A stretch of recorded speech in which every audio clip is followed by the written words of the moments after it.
Durante la conquista de la Nueva España, los colonialistas argumentaron que se emprendía una guerra justa.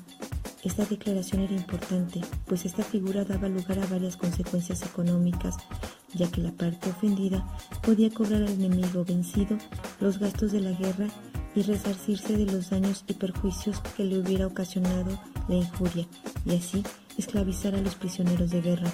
No todos en España consideraban que la conquista de las Indias fuera una guerra justa, por lo que planteó el problema de la restitución de los bienes ganados por los conquistadores de América. No era fácil borrar de manera absoluta y radical la página histórica de la conquista, por lo que se estableció el repartimiento, que fue un sistema de rotación de ciertos servicios personales que tenían que prestar los indios a los españoles. En 1550, el virrey Velasco recibió instrucciones de que procurara que los indios se alquilasen para trabajar en labores de campo y obras de la ciudad, de manera que no estuviesen ociosos.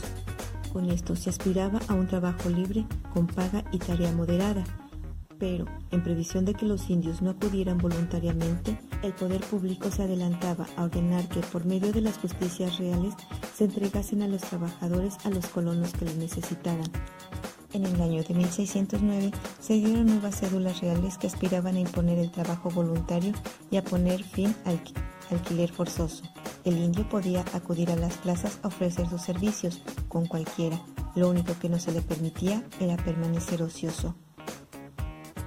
Tiempo después nace la servidumbre agraria, la cual consistía en otorgar anticipos de dinero y de género a los peones, los que convertidos en deuda vinculaban al trabajador a la tierra.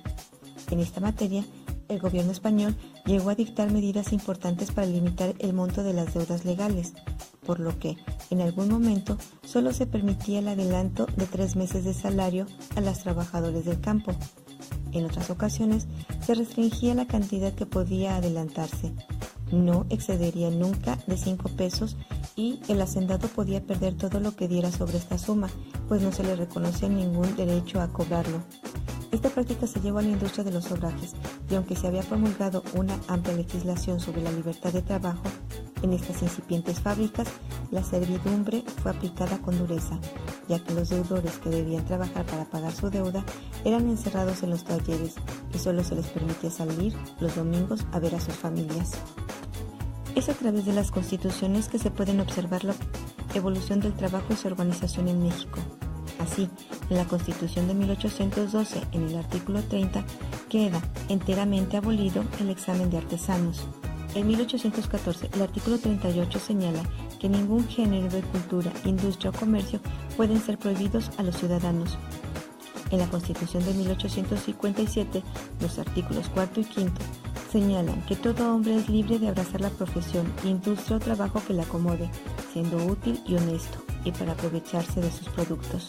Fue hasta la Constitución de 1917 que se elevó a rango constitucional el trabajo y su organización, al incluir todo un título y un artículo de gran amplitud, como el artículo 123, que protagonizan de manera indudable la dignidad humana de quienes realizan su esfuerzo al servicio de la economía. El crecimiento económico no conduce necesariamente a la utilización plena de mano de obra disponible. La competencia global y la apertura comercial de los últimos 20 años ha implicado la reconversión de buena parte de los sectores de la industria y los servicios hacia un uso de nuevas tecnologías ahorradoras de mano de obra, lo que ha ocasionado desplazamientos internos de mano de obra que no han sido cabalmente absorbidos por los sectores en crecimiento. En la década de los 80, con la instauración del neoliberalismo, se pretendía que con la apertura de la economía, ésta se especializara con ventaja en la producción de bienes intensivos en mano de obra. Dichos bienes, al ser manufacturados, tendrían un efecto positivo en la generación de empleos. Esto, como sabemos, no fue así. Las repetidas crisis económicas que ha sufrido el país a lo largo de más de 3 décadas se caracterizan por el desplome extraordinario de la producción y el empleo.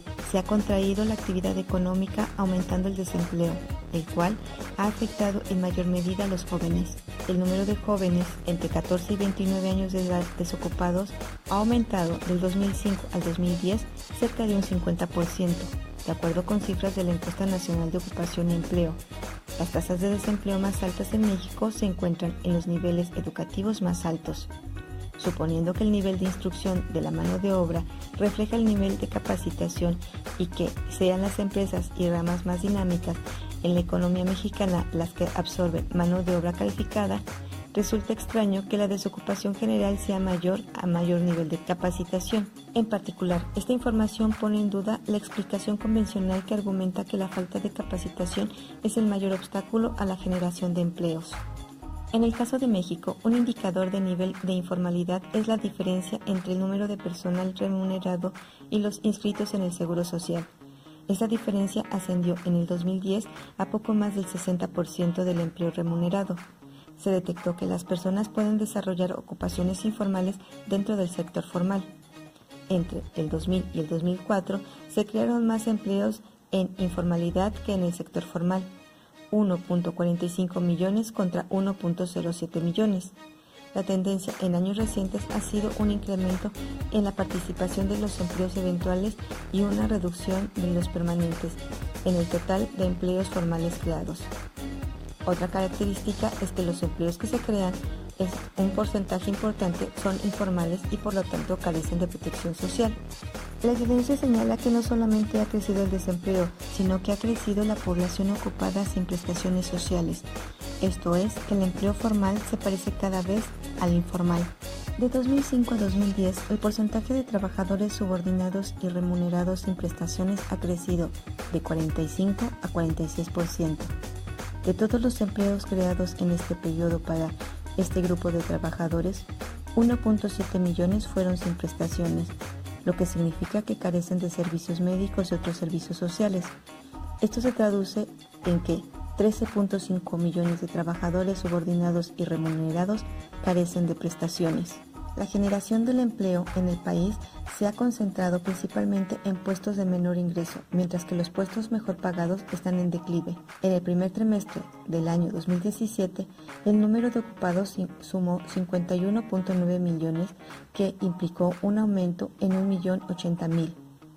De este aumento, 768.000, o sea, un 71% del total, se generó en trabajos de ingresos que no superaron los 3 salarios mínimos.